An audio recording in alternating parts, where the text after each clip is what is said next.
الحمد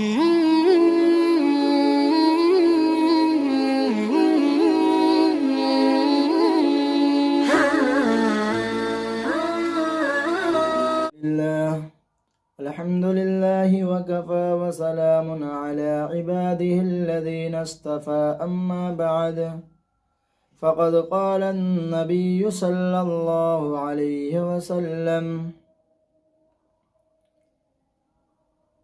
سبحان الذي أسرى بعبده ليلا من المسجد الحرام إلى المسجد الأقصى الذي باركنا حوله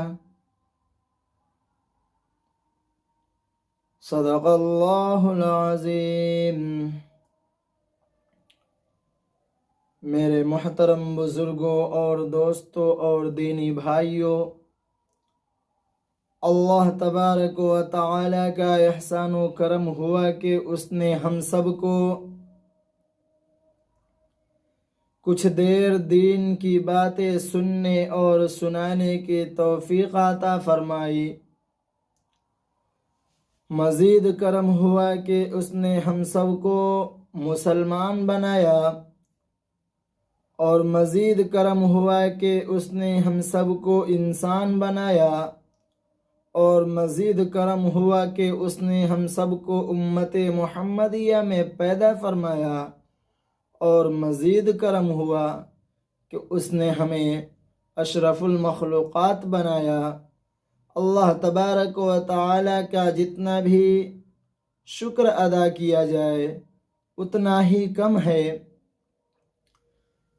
میرے محترم بزرگوں اور دوستوں اور دینی بھائیوں،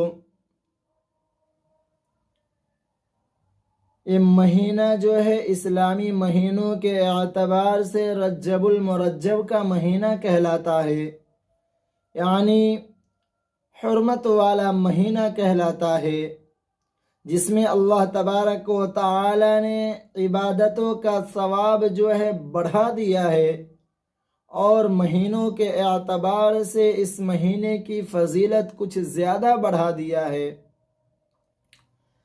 جیسا کہ شعبان، رمضان کی فضیلت شعبان پر ہے، اور شعبان کی فضیلت رجب المرجب کا ہے، اسی طرح سے اللہ تبارک و تعالی نے تمام مہینوں کو ایک دوسرے کے اوپر فضیلت بخشی ہے۔ دوستو، میں نے آپ حضرات کے سامنے قرآن کریم کا ایک چھوٹا سا ٹکڑا پڑھا ہے۔ سبحان الذي اسرى بعبده ليلا من المسجد الحرام الى المسجد الاقصى الذي باركنا حوله، کہ پاک ہے وہ ذات جس نے اپنے بندے کو راتوں رات مسجد حرام سے مسجد اقصی کی سیر و تفریح کرائی۔ پاک ہے وہ ذات جس نے اپنے بندہ کو مسجد حرام سے مسجد اقصی تک پہنچایا۔ دوستو، مہینوں کے اعتبار سے مہینہ تو رجب المرجب کا کہلاتا ہے۔ بعض لوگوں میں رائج ہے کہ اسی مہینہ کے 27 شب کو آپ صلی اللہ علیہ وسلم کو معراج ہوئی تھی۔ میرے محترم بزرگوں اور دوستوں اور دینی بھائیوں، میں آپ حضرات کو بتلا دوں کہ آپ صلی اللہ علیہ وسلم کو معراج تو ہوئی تھی، لیکن اسی مہینے کے اندر اور اسی مہینے کے شب کے اندر ہوئی تھی۔ اس کی کوئی دلیل اور کوئی ثبوت نہیں ہے۔ اتنا تو ضرور ثبوت ہے کہ آپ صلی اللہ علیہ وسلم کو معراج ہوئی تھی، لیکن کیا اسی مہینے کے اندر ہوا تھا؟ یہ کوئی حقیقت اور کوئی اس میں علماء مشائخ نے کوئی تفصیل کے ساتھ ذکر نہیں فرمایا ہے۔ تو دوستو ہم چلتے ہیں اور بات کرتے ہیں معراج رسول کے طرف، یعنی آپ صلی اللہ علیہ وسلم کو جو معراج ہوئی تھی اس میں اللہ کے رسول کے ساتھ کیا کیا معاملہ پیش آیا تھا، آپ کو کس کس جگہوں کا تفریح کرایا گیا، آپ کو کہاں کہاں لے گیا گیا اور کس طرح سے لے گیا گیا۔ حضرات، معراج کے لغوی معنی ہیں انتہائی کے، عروج کے۔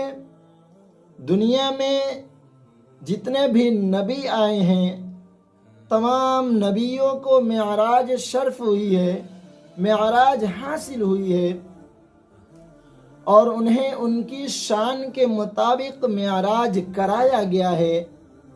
اللہ تبارک و تعالی نے تمام نبیوں کو ان کی شان اور ان کی مقام و مرتبہ کے مطابق ان کو معراج عطا فرمایا تھا۔ حضرت ابراہیم علیہ السلام کو معراج آتش نمرود میں ہوئی تھی، حضرت یوسف علیہ السلام کو معراج کنویں میں ہوئی، حضرت یونس علیہ السلام کو معراج مچھلی کے پیٹ میں ہوا تھا، حضرت سلیمان علیہ السلام کو معراج تخت پر ہوا تھا، حضرت موسیٰ علیہ السلام کو معراج کوہ طور پر ہوئی تھی۔ سرور کائنات صلی اللہ علیہ وسلم وہ نبی ہیں جن کو معراج عرش عظیم پر ہوئی۔ ہمارے اور آپ کے پیارے اور لاڈلے نبی کو معراج جو ہوئی ہے وہ عرش عظیم کے اوپر ہوئی۔ اس سے ہمیں اور آپ کو اندازہ لگتا ہے، ہمیں اور آپ کو اس بات سے خوشی ہونی چاہیے کہ اللہ کے نبی ہمارے اور آپ کے پیارے اور لاڈلے نبی کا جو معراج ہوا، اللہ رب العزت نے آمنے سامنے اپنے پاس میں بیٹھا کر، اپنے آمنے سامنے بلا کر معراج دیا ہے۔ حضرات، ایک شب ایک رات کو سرور کائنات صلی اللہ علیہ وسلم ام ہانی کے گھر بستر پر آرام فرما رہے تھے۔ امام الانبیاء ابھی خواب بیدار میں تھے، یعنی جیسے کہ ایک انسان آدھی نیند میں ہوتا ہے اور آدھا جگا ہوا ہوتا ہے، یعنی کہ بیداری کے حالت میں ہوتا ہے، بیداری کے کیفیت میں ہوتا ہے۔ اسی وقت حضرت جبرائیل علیہ السلام معراج کا بلاوا لے کر حاضر ہوتے ہیں۔ حضرت جبرائیل علیہ السلام نے حکم خداوندی کے مطابق دروازے کا راستہ اختیار کرنے کے بجائے چھت کا راستہ اختیار کرتے ہیں۔ آپ جس حجرے مبارک کے اندر تشریف فرما تھے، آپ جس مبارک حجرہ کے اندر آرام فرما رہے تھے، حکم خداوندی ہوا، اے جبرائیل میرے نبی کو، میرے لاڈلے رسول کو میرے سامنے لایا جائے۔ حضرت جبرائیل علیہ السلام نے اللہ تبارک و تعالی کی بات کو سراخوں پر رکھتے ہوئے آپ صلی اللہ علیہ وسلم کے حجرے مبارک میں تشریف لاتے ہیں، اور تشریف لانے کے بعد جیسا کہ معمول تھا راستے اور دروازے سے آنا، اس معمول کو چھوڑ کر چھت کا راستہ اختیار کرتے ہیں۔ آپ آداب نبوی کو ساتھ میں رکھتے ہوئے آداب نبوی کے خلاف نہیں کیا۔ ادب و احترام اور عقیدت کا تقاضا بھی یہی تھا کہ آقائے نامدار کو ان کی شان کے مطابق جگایا جائے۔ حضرت جبرائیل علیہ السلام نے اپنے پر بچھا دیے، آپ کی آنکھ کھل جاتی ہے، اس کے بعد حضرت جبرائیل علیہ السلام اور حضرت میکائیل علیہ السلام آپ کو بیر زمزم کے پاس لے جاتے ہیں، جہاں سرور کائنات صلی اللہ علیہ وسلم کا سینہ مبارک کو چاک کیا جاتا ہے اور قلب مبارک کو نکالا جاتا ہے اور اس کو زمزم کے پانی کے مقدس پانی سے دھویا جاتا ہے۔ حضور اقدس صلی اللہ علیہ وسلم خود ارشاد فرماتے ہیں کہ جبرائیل علیہ السلام اور اس کے ساتھیوں نے میرے قلب سے، میرے دل کے اندر سے کچھ نکالا اور کچھ اس میں ڈالا اور اس قلب مبارک کو دھویا، غسل دیا اور اسے غسل دینے کے بعد اس کو اصلی ٹھکانہ اور اس کو اصلی جگہ پر رکھ دیا۔ اور اسی وقت جنت کا ایک براق کا انتظام کیا گیا۔ حضرت جبرائیل علیہ السلام نے جنت سے ایک براق کا انتظام کیا، ایک سواری کا انتظام فرمایا۔ نبی کریم صلی اللہ علیہ وسلم فرماتے ہیں کہ براق خچر سے ذرا سا چھوٹا تھا، سفید رنگ کا تھا، یہ جنتی براق تھا، بہت ہی تیز رفتار تھا۔ اس کا ایک قدم حد نگاہ جہاں تک پڑتا تھا وہاں تک اس کی چلنے کی اور اس کے پاؤں رکھنے کی جگہ تھی۔ جہاں تک ہماری اور آپ کی نگاہیں پہنچتی ہے اتنی دور کا وہ ایک سیکنڈ کے اندر فاصلہ کر لیتا تھا۔ اتنی تیز رفتار اس براق کے اندر رفتار تھی۔ دوسری جگہ روایت ہے جس کی رفتار 1,86,000 میل کی فی سیکنڈ تھی، یعنی 1,86,000 سیکنڈ میل کا وہ فاصلہ کر لیتی تھی، رفتار ناپ لیتی تھی۔ جب اس پر سوار ہونے لگے، جب آپ صلی اللہ علیہ وسلم اس خچر کے اوپر سوار ہونے لگے تو وہ خچر شوخی ہو گئی، یعنی وہ خچر جو ہے وہ شوخی کرنے لگی۔ تو حضرت جبرائیل علیہ السلام نے براق کو مخاطب کر کے فرمایا کہ اے براق، اے خوش نصیب براق، تجھے معلوم ہونا چاہیے کہ تجھ پر آج فخر دو عالم صلی اللہ علیہ وسلم کائنات الانبیاء سوار ہونے والے ہیں۔ دوستو، یہ بات براق کو سننا تھا کہ وہ براق خاموشی کے ساتھ آپ صلی اللہ علیہ وسلم کو سوار کر لیتی ہے، اور جب جس سواری کے اوپر حضور صلی اللہ علیہ وسلم سوار ہوئے، اس براق کو جب حضرت جبرائیل علیہ السلام نے کہا کہ براق، کیا تجھے معلوم ہے کہ تیرے اوپر آج کون سوار ہونے والا ہے؟ تو یہ بات اس کو سننا تھا کہ وہ خچر وہیں کے وہیں شرم سے پانی ہو جاتی ہے۔ نبی کریم صلی اللہ علیہ وسلم اپنی سواری پر تشریف فرما تھے۔ حضرت میکائیل علیہ السلام بھی آپ کے ساتھ تھے۔ ملائکہ کی ایک کثیر تعداد آپ کے ساتھ موجود تھی، آپ کے بغل میں تھی، آپ کے پہلو میں تھی۔ دوسری روایت میں ہے کہ حضرت جبرائیل علیہ السلام خود حضور صلی اللہ علیہ وسلم کے پیچھے بیٹھ جاتے ہیں اور وہاں سے حضور صلی اللہ علیہ وسلم کی رہنمائی کرتے ہیں، رہنمائی کرنے کا انجام پورا فرائض کو انجام دیتے ہیں، اور حضور صلی اللہ علیہ وسلم وہاں سے اپنا سفر کو طے کرتے ہیں۔ روایت میں آتا ہے کہ مسجد حرام سے مسجد اقصی تک کے سفر میں بہت ایسے عجائبات، بہت سارے نظارے آپ کو دکھلایا جاتا ہے۔